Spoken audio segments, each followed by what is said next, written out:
Bismillahirrahmanirrahim. Assalamualaikum warahmatullahi wabarakatuh. Terima kasih pengurusi majlis, ahli panel yang dihormati. Baik, topik saya mengenai adakah LGBT ni bercanggah di bawah Pelbagai Persekutuan. Tuan Haji Yassin Nasir Desa dia dah mula panas. Topik-topik ni actually dia overlapping dengan topik saya. Tapi saya dah prepare PowerPoint, mungkin tak banyak. Bila kita cakap dalam LGBT ni, kita cakap penyelesaiannya di bawah Perlembagaan Persekutuan. Saya tak cakap Perlembagaan Malaysia, Perlembagaan Persekutuan. Kita akan gunakan neraca negara Malaysia yang berdaulat. Negara Malaysia yang berdaulat, di mana Malaysia ni sebagai negara daulat ni, kita ada undang-undang tersendiri di bawah persekutuan kita. Masalah teknikal dah selesai. Jadi kita akan bincang bukan perkara teknikal, perkara substance. Baik, tadi saya percaya Tuan Nasiruddin saya mengatakan tentang Islam adalah agama negara. Baik, kita baca ni dalam bahasa Inggeris dan bahasa Melayu. Islam is the religion of federation, but other religion may be practiced in peace and harmony in any part of federation. Jadi istilah ni tiada terdapat di dalam Pelbagai Persekutuan mengatakan Islam ni agama rasmi. Istilah rasmi tak ada, istilah resmi pun tak ada. Islam is the religion of the federation. Kalau dikatakan Islam adalah agama bagi persekutuan. Bila kita cakap Islam ni sebagai agama persekutuan seperti yang pada awal saya beritahu, kita mencari penyelesaian di bawah neraca negara Malaysia yang berdaulat dalam ambit Perlembagaan Persekutuan. Negara Malaysia negara yang berdaulat. Baik, apa itu agama persekutuan? Okey, kita dalam kes ini, agama persekutuan ni telah ditafsirkan di dalam kes Nyor Tengku Rahman. Kalau kita lihat ni, Islam ialah agama bagi persekutuan, tapi agama-agama lain boleh diamalkan dalam aman dan damai. Islam adalah agama utama di antara agama-agama lain yang dianuti di negara seperti Kristian, Buddha, Hindu. Islam bukan setara dengan agama lain.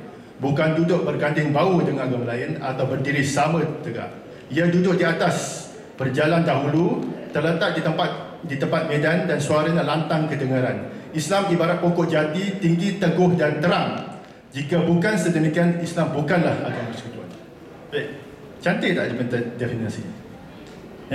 Jadi bila cakap Islam agama persekutuan ni, kita tak boleh bandingkan Islam dengan agama lain. Kalau kita mengatakan Islam itu sama dengan lain, Islam bukan agama persekutuan. Islam itu duduk di atas dan tidak berjalan bersama. Duduk pun tidak sama tinggi. Jadi kalau kita lihat Islam ni, kalau berdasar kepada persekutuan telah ditafsirkan dalam kes Nyor Tengku Rahman. Nyor Tengku Rahman mengenai kes budak pakai sarban. Tapi kes ini kes Mahkamah Tinggi hingga ke Federal Court. Kenyataan ini tidak pernah disanggah hingga ke Federal Court. Jadi inilah istilah Islam agama persekutuan. Jadi kalau kita gunakan ni, inilah istilah agama persekutuan. Baik, dalam kes ini pun diteruskan. Dalam kes Lina Joy di Mahkamah Persekutuan, kedudukan Islam dalam Perlembagaan Persekutuan adalah berlainan daripada kedudukan agama-agama lain. Pertama, hanya Islam sebagai satu agama yang disebut dengan namanya dalam Perlembagaan Persekutuan, iaitu sebagai agama bagi persekutuan.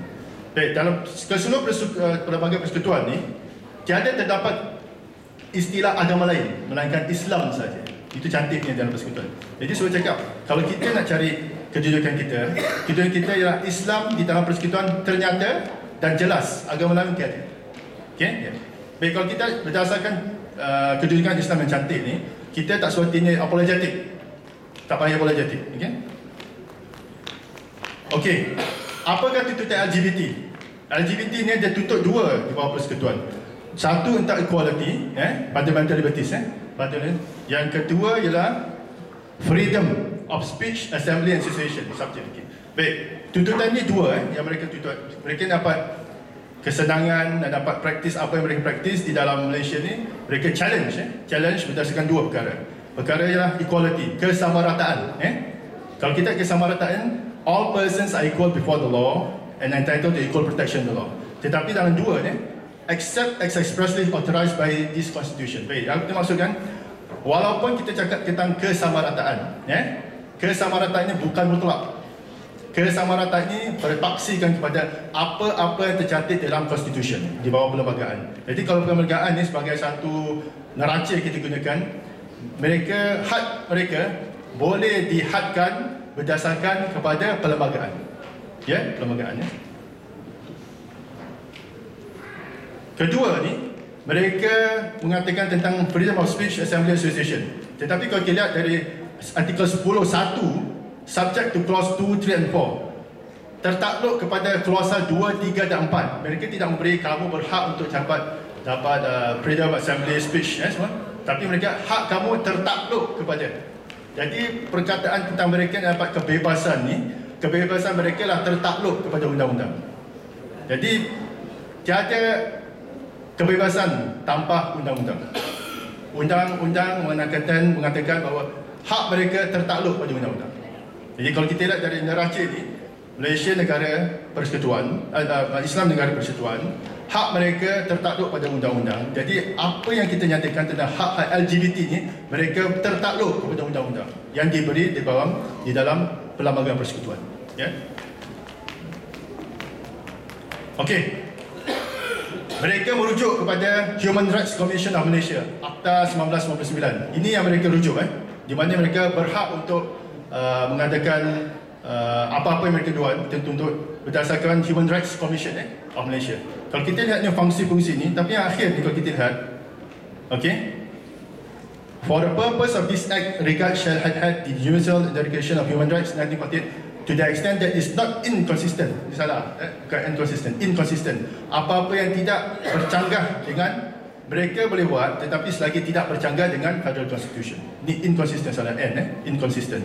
Jadi walaupun hak mereka, kita mengatakan yang hak mereka di bawah human rights, tetapi dalam section 4 ni dia mengatakan selagi dia tidak bercanggah dengan perlembagaan persekutuan. Jadi hak mereka pun terhad juga. Okey. Okey. Di dalam case law, di mana tentang apa tu kalau kita kalau terdapat apa-apa perlembagaan ni, macam mana kita nak interpret perlembagaan persekutuan. Dalam kes ni, kes Merdeka University 1981. Kes Merdeka University mengenai kongsi-kongsi Cina.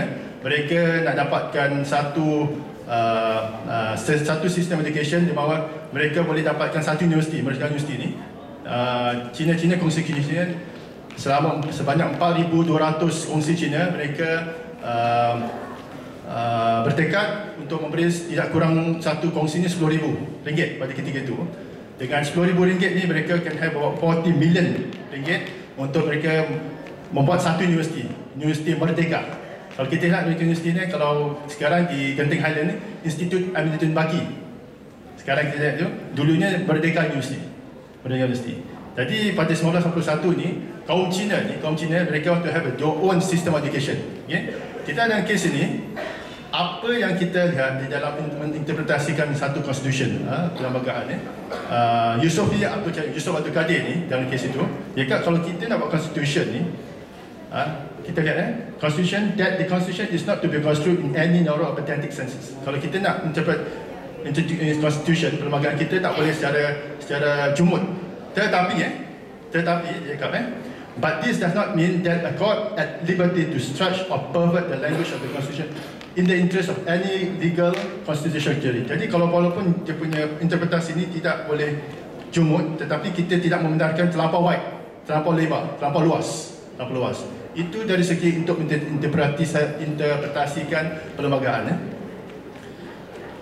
Baik, di dalam kes ini secara langsung Yusof Abdul Kadir mengatakan tentang Universal Declaration of Human Rights. Mengatakan pasal LGBT ni mereka berpaksi kepada Universal Declaration of Human Rights. The Universal Declaration of Human Rights was proclaimed and adopted on the 10th December 1948 by the General Assembly of the United Nations. It is not a legally binding instrument. As such, some of its provisions depart from the existing and generally accepted rules. It is merely a statement of principles devoid of any obligatory character and not part of our municipal law. Apa yang mengatakan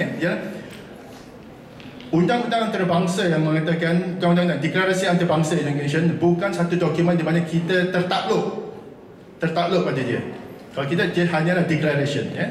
Dia cuma mengatakan it is merely a statement principle. Dia mengatakan prinsip-prinsip saja. Tetapi prinsip ini tiada memberi kami kerajaan Malaysia untuk kita terikat selagi mereka bercanggah dengan undang-undang kita. That's basically the point. Kalau kita ada, this is basically the position of, kalau mereka berpaksikan pada Declaration of Human Rights as early as 1981, 1991, kes dalam Merdeka Universiti telah mengatakan tentang kedudukan perkara. Jadi itu sebab bila saya cakap perkara ini, kadang-kadang kita lupa tentang sejarah. As early as 1981, 1991, mereka telah menyatakan tentang kedudukan United Nations Declaration of Human Rights. Dan kes ini diperkuatkan dalam kes Muhammad Izam lawan Mat Nor lawan Ketua Polis Negara, Siti Nurmah Yaakob, dia cakap pasal universiti. Dia mengiyakan Merdeka University was decided in 1991 despite the question as to whether acceptance 1948 Declaration of non-legally binding instrument has changed by virtue of Section 4 of the Human Rights Commission Act.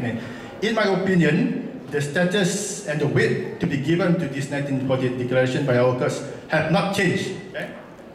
Pendapat dia dalam obiter ni mengatakan pendapat mengenai kedudukan human rights ni tidak berubah. Kami tidak menerimanya. That's basically the point.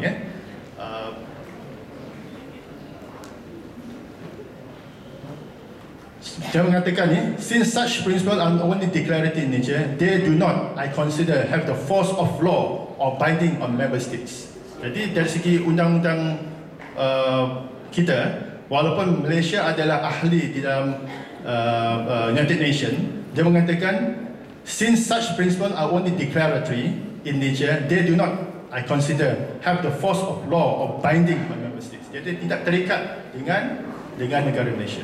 Okay? Okey, yang persoalan tentang itu tentang Declaration of Human Rights dan kedudukan Declaration of Human Rights. Yang kedua, di dalam kes Merdeka Universiti itu, dia mengatakan tentang national interest. National interest. Yusof ada kata, kalau dia cakap tentang national interest, in brief, it connotes that the proposed course is conducive to the advantage of the end in view and not to its detriment. Detriment ni di sebaliknya yang melanggar. So sekiranya kalau kita cakap national interest ni, perkara ini sepatutnya tidak melanggar national interest. Kalau kita melihat tadi, Islam adalah agama negara. The interest of Malaysia, interest of negara Malaysia adalah tentang kita memertabatkan agama Islam. Selagi itu adalah agenda kita, maka perkara-perkara ini tidak boleh bercanggah dengan agenda martabat Islam. Itu di dalam undang-undang. Jadi kalau perkara yang bercanggah dengan national interest, selagi dia tidak bercanggah, maka perkara itu boleh terima. Kalau dia bercanggah, dia tidak boleh diterima. This is of national interest. Sekejap.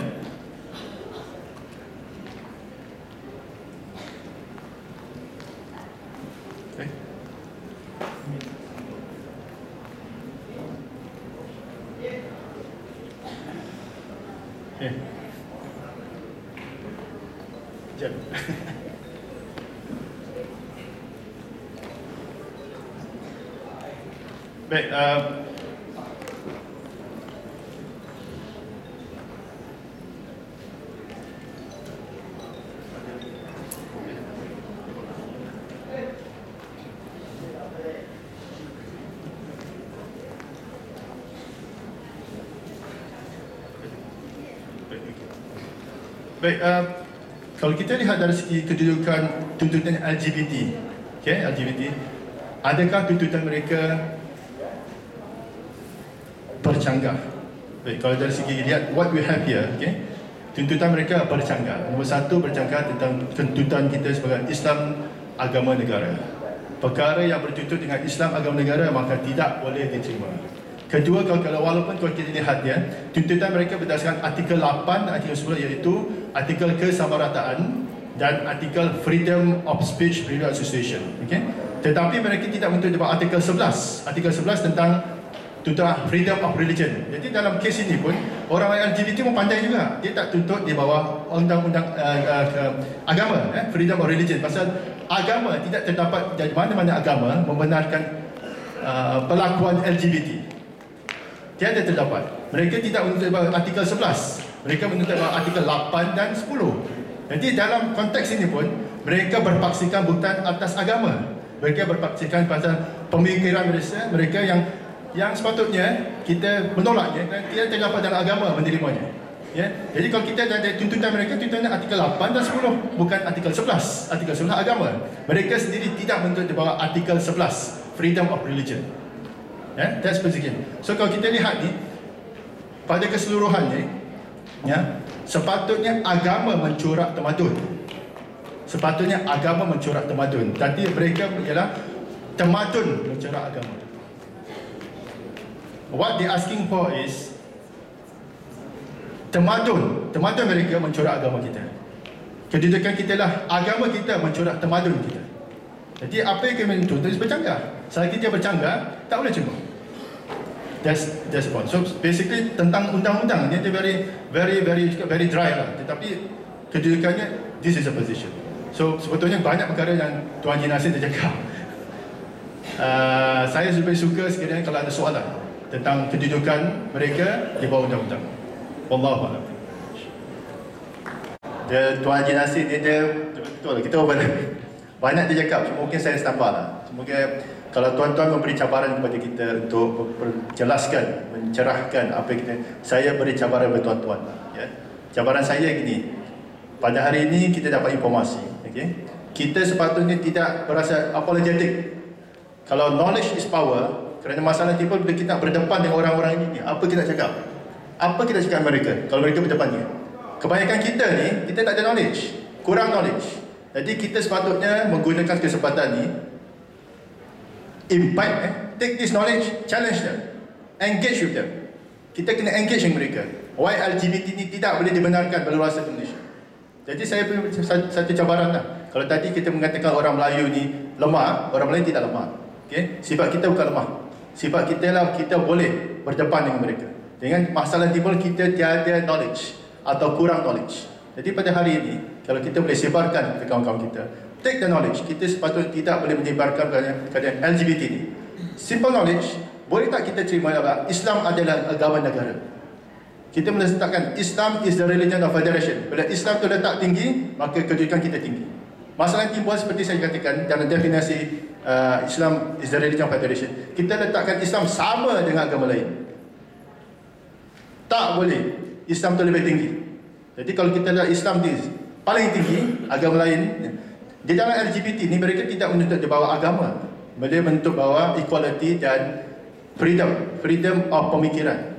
Mereka pandai, mereka tidak meletak religion. Mereka sendiri tahu. Tetapi kalau religion ialah agama yang mencorak tamadun, maka mereka ikut corak kita. Itu sebab pada awal saya kata, kita mencari penyelesaian di bawah negara Malaysia yang berdaulat dan di bawah pelbagai persekutuan. Jadi neraca kita adalah neraca negara Malaysia yang berdaulat, penyelesaiannya pada pelbagai persekutuan. Kalau kita boleh faham perkara itu, maka kita ada boleh, insya-Allah. Allah. Tambah sedikit Mengenai perkembangan undang-undang ni di Amerika ni, mengenai budaya LGBT ni telah lama, tapi perkembangannya hanya pada 2003 yang betul-betul mengambil tempat. Dalam kes ini kita boleh tahu internet Lawrence lawan Texas 2003. Ni ceritanya polis ni ada report kata ada masalah di rumah ni. Dia tak buka pintu, dua orang tengah buat kerja. Dua lelaki buat kerja. Jadi bila polis tangkap mereka mengatakan inilah satu kesalahan di Texas ni, mereka challenge undang-undang ni di Texas mengatakan mereka berhak di bawah Constitution Amerika, di bawah perlembagaan mereka. Di dalam kes ni 9 hakim, 6 hakim cakap tidak, cakap ya, 3 hakim cakap tidak. Jadi walaupun dalam kes di Amerika 9 hakim ni, 6 hakim mengatakan boleh, ini bukan satu kesalahan, tapi 3 hakim ni menyangka satu kesalahan. Tetapi mereka dia punya argument mengenai mereka tidak salah kerana kalau mereka buat perkara ini di dalam rumah, in privacy, bukan di luar. Jadi kalau lihat dari argument mereka adalah tidak satu kesalahan di dalam rumah. Dia tak cakap kesalahan di luar rumah, walaupun kedua. Dia tak cakap argument kamu boleh buat di luar. Tapi sekarang gay movement mereka berhak buat perkara ini di luar rumah. di luar. Jadi walaupun di Amerika pun, perkara perkembangan pun, 3 hakim yang mengatakan mereka tidak setuju, mereka secara jelas mengatakan tiada terdapat di dalam perlembagaan mereka membenarkan perbuatan LGBT. Kita ada kes ini, kes gay, ya. Tiada terdapat. Tetapi kalau kita ada perkembangan ini, perkembangan Amerika yang mungkin insyaAllah Allah akan terus, ialah mengenai tamadun yang mencorak agama. Itu masalahnya.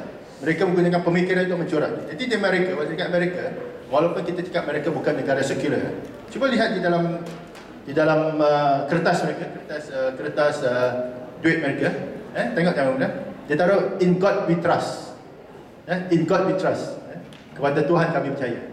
Tapi mereka tidak gunakan agama, mesti menggunakan lagi pemikiran. Dan kedua ni mengenai mereka yang membantu. Saya group of people came to me, dengan kalau mereka bersetuju dengan LGBT, saya berkata, are you aiding the infringement of the law? Sekiranya kalau kita setuju, kita sebetulnya membantu mereka melanggar undang-undang. Kalau kita setuju dalam undang-undang ini, kita membantu mereka melanggar undang-undang. Sekiranya kalau mereka setuju. Jadi undang-undang sedia ada. Kalau kita bersetuju tentang perlakuan LGBT, sebetulnya kita sebetulnya membantu mereka melanggar undang-undang. Jadi apakah kedudukan kita? Ya. Dan ketiganya mengenai mereka ni, sepatutnya apa mereka menghukum kita? Sepatutnya kita mengajak mereka supaya change their lifestyle. Change their lifestyle supaya tidak melanggar undang-undang. Allah.